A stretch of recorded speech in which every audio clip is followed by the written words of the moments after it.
Welcome back. आज हम बात करेंगे शादी में ससुर को मनाने के लिए अल्लू ने बेले थे कई पापड़। जानिए पुष्पा की रियल लव स्टोरी। लेकिन पूरी वीडियो देखने से पहले अगर आपने अभी तक मेरी यूट्यूब चैनल को सब्सक्राइब नहीं किया है तो पहले मेरी यूट्यूब चैनल को सब्सक्राइब कर लीजिए और वीडियो को लाइक शेयर कमेंट करना न भूले। तो अब हम बात करते हैं अल्लू अर्जुन की लव स्टोरी के बारे में। अल्लू अर्जुन अपनी जबरदस्त एक्टिंग और दरियादिली से अक्सर फैंस का दिल जीतते रहते हैं। लेकिन क्या आप जानते हैं कि इस स्टार को अपनी शादी में कई परेशानियों का सामना करना पड़ा था क्योंकि उन्होंने स्नेहा रेड्डी से लव मैरिज की थी। दरअसल अल्लू अर्जुन ने स्नेहा के साथ 6 मार्च साल 2011 में एक ग्रैंड वेडिंग की थी। दोनों की मुलाकात एक दोस्त की शादी में हुई थी जहां अल्लू को स्नेहा बहुत पसंद आई थी। उस वक्त स्नेहा अमेरिका से मास्टर्स की डिग्री ले वापस लौटी थी और वो अल्लू अर्जुन को बिल्कुल नहीं जानती थी। लेकिन बातचीत के दौरान वो भी अल्लू को दिल दे बैठी, जिसके बाद अल्लू ने अपने पिता को स्नेहा के घर रिश्ता लेकर भेजा। लेकिन स्नेहा के पिता ने उनका ये रिश्ता ठुकरा दिया। इस इनकार के बाद अल्लू ने अपने ससुर को मनाने के लिए कई पापड़ बेले और एक दिन शादी के लिए उनकी हाँ करवा ही ली। फिर परिवार की मर्जी से दोनों की धूमधाम से शादी की गई। इस तरह हुई थी अल्लू अर्जुन और स्नेहा की पहली मुलाकात। अल्लू अर्जुन और स्नेहा की पहली मुलाकात एक शादी में हुई थी। पहली ही नजर में अल्लू को स्नेहा पसंद आ गई थी। हालांकि वह उनसे कुछ कह पाने की ज्यादा हिम्मत नहीं जुटा पाए थे। किसी तरह दोनों के नंबर्स एक्सचेंज हुए और बात शुरू हुई। उस वक्त स्नेहा अमेरिका से मास्टर्स की डिग्री पूरी कर भारत वापस लौटी थी।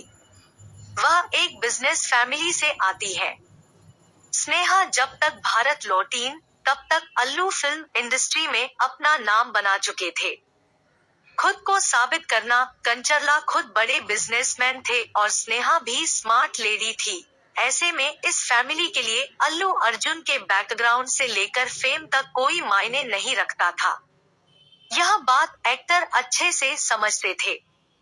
यही वजह है कि उन्होंने खुद को साबित करने के लिए और कोशिशें की। इसके लिए वह अपने पिता की मदद लेने से भी नहीं हिचकिचाए।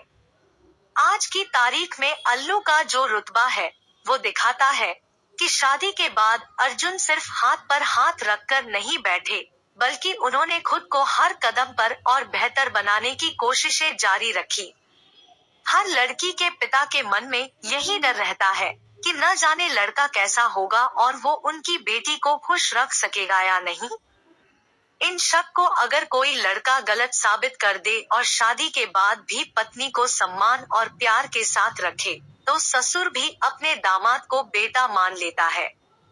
हाँ, लेकिन ये जरूर है कि ये सब करना उतना आसान नहीं होता जितना सुनने या पढ़ने में लगता है। इसलिए अगर पहली बार में बात न बने तो भी कोशिश जारी रखें। बगावत नहीं है हल। अल्लू के पास खुद इतनी फेम और दौलत थी कि वो चाहे तो परिवार से अलग होकर आराम से शादी कर लेते, लेकिन उन्होंने ऐसा नहीं किया। फैमिली से बगावत करने की जगह उन्होंने धैर्य बनाकर रखा और उन्हें एहसास करवाया कि आखिर क्यों वो स्नेहा से शादी करना चाहते हैं। उनका यही शांत बर्ताव और बार बार की कोशिशें आखिर में काम आई। बगावत करना आसान तो है, लेकिन इस तरह का रवैया अक्सर बड़ी परेशानियों को जन्म देता है। ज्यादातर मामलों में ऐसे रिश्ते बिना परिवार के आशीर्वाद और स्नेह के ही ताम्र बने रहते हैं। कुछ मामलों में तो इनमें नफरत तक शामिल दिखती है, जो किसी को भी सुकून से नहीं जीने देती। बता दें कि अल्लू ने अपना करियर साल 2003 में फिल्म गंगोत्री से शुरू किया था और आज वो इंडस्ट्री के सबसे महंगे स्टार बन चुके हैं। वर्क फ्रंट की बात करें तो अल्लू अब पुष्पा 2 में नजर आएंगे। हाल ही में फिल्म का एक पोस्टर रिलीज हुआ है जिसमें एक्टर का रोंगटे खड़े कर देने वाला लुक देखने को मिला है।